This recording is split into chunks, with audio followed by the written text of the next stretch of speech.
Bienvenidos a Hot in the Jungle.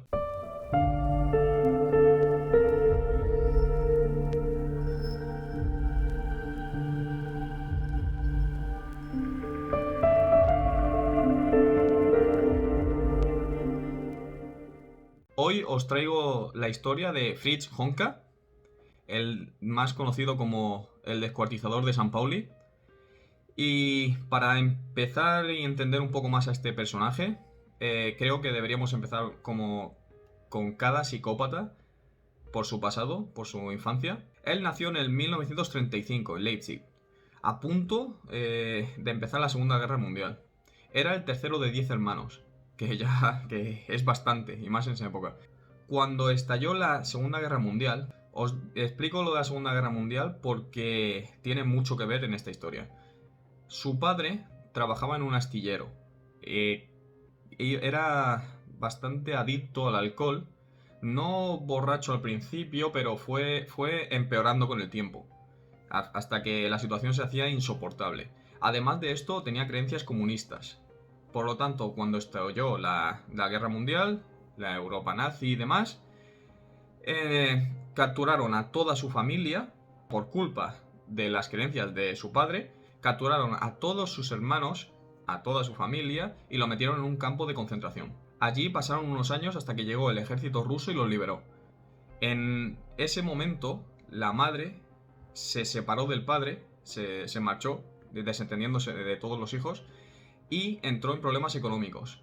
En problemas bastante graves que lo obligaron a... Claro, imaginaos lo que es mantener 10 hijos. O sea, la obligaron a ir donando, o sea, llevando a sus hijos a distintos orfanatos de la ciudad, quedándose con unos pocos de ellos. Aquí es donde viene el primer trauma de Fritz Honka.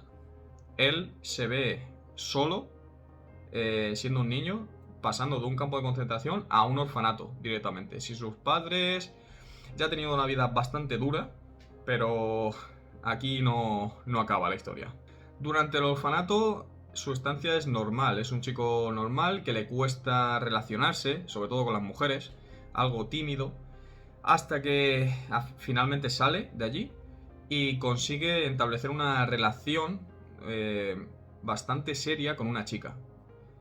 Cuando pasa el tiempo y la embaraza, le entra el pánico, ya va teniendo sus toques, cercanías, digamos, con la bebida, ya empieza como a imitar un poquito a su padre, a lo que él ha aprendido de pequeño, y lo que hace es marcharse. O sea, embaraza a una chica y en cuanto se entera, coge y se marcha. Hasta ahí, de momento, podemos ver que es aceptable, no hay nada raro. Pero, y aquí es donde viene el principal problema de todo este asunto, que a los 21 años sufre un accidente. Un accidente grave que le deforma parte de la cara, los dientes y su estrabismo y miopía que tenía previamente se desvían aún más, desfigurándole el rostro bastante. Él se ve literalmente como un monstruo. Tras este accidente, él empieza a perder la poca confianza que tenía en sí mismo, empieza a perderla por completo y se ve... No, apenas podía mirarse al espejo, se ve muy muy mal. A pesar de todo esto y de que ahora cada vez le costaba más todavía relacionarse con mujeres, consigue casarse con una mujer con la que está durante 10 años de relación, 10 años de relación, una relación muy muy tóxica que se hizo inaguantable hasta el punto de que varios vecinos les denunciaron por peleas en la vía pública, por pelearse, ambos borrachos. Cada vez él no podía más con su problema de alcohol, su adicción al alcohol, la pegaba, bueno, una relación muy muy tóxica que finalmente acabó a los 10 años. Y tras esto él decide marcharse a un apartamento en Hamburgo, donde coincide con una compañera de piso. Con esa compañera los primeros meses bien, hasta que poco a poco vuelven a aparecer sus problemas de alcohol, sus peticiones extrañas, hasta que un día ella le denuncia por intento de violación. Y aquí es donde realmente empieza su historia de asesinatos, llamándole el terror de Hamburgo, el terror de San Pauli, que es el barrio rojo de allí, de Hamburgo.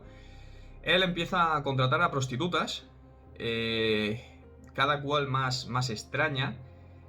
Normalmente las pedía sin dientes. Él iba a un bar y donde se concentraba los prosenetas que repartían las prostitutas y demás, y él iba pidiéndole mujeres mayores, sin dientes, tenía pánico total a que alguna le mordiese mientras practicaba sexo oral.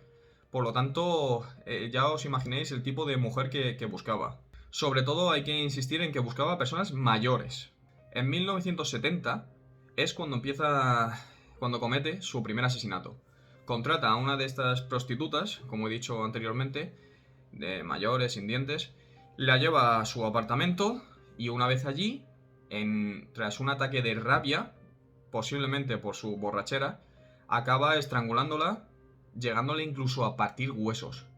Y para partir huesos ya tiene que usar una fuerza muy grande para partirle los huesos del cuello.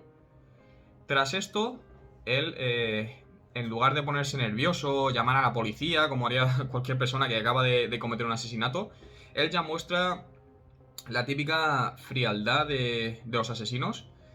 Coge un cuchillo carnicero que tenía en la cocina, trocea el cuerpo, esconde, dado a su mentalidad de psicópata, esconde varios trozos del cuerpo en la casa y el resto lo reparte en bolsas de basura por diversos contenedores de la ciudad de Hamburgo.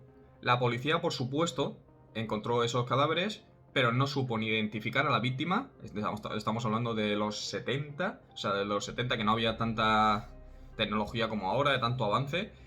Y también la policía estaba a otras cosas, digamos, con la guerra que dividía las dos Alemanias y demás. O sea que no, digamos que no puso mucho énfasis en el caso. No puso mucho interés. Encontró las bolsas, sabía que había un asesino, pero ni identificó a la víctima ni encontró al culpable, por supuesto.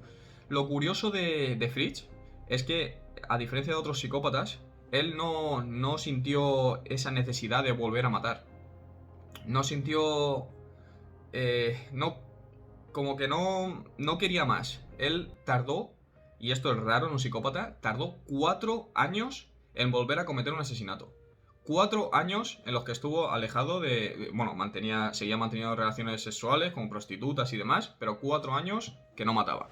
Por supuesto, para tapar el olor que emitía el cadáver, bueno, las partes de la prostituta, él gastaba un dineral semanal en perfumes. Perfumaba toda la casa para que los vecinos no advirtieran de este olor.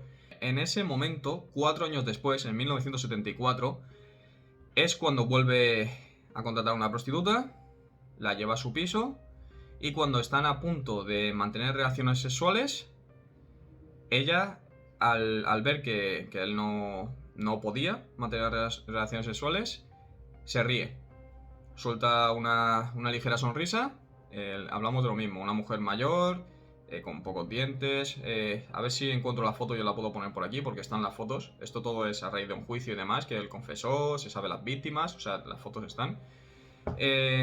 A raíz de ahí, ella se ríe al ver que él estaba impotente.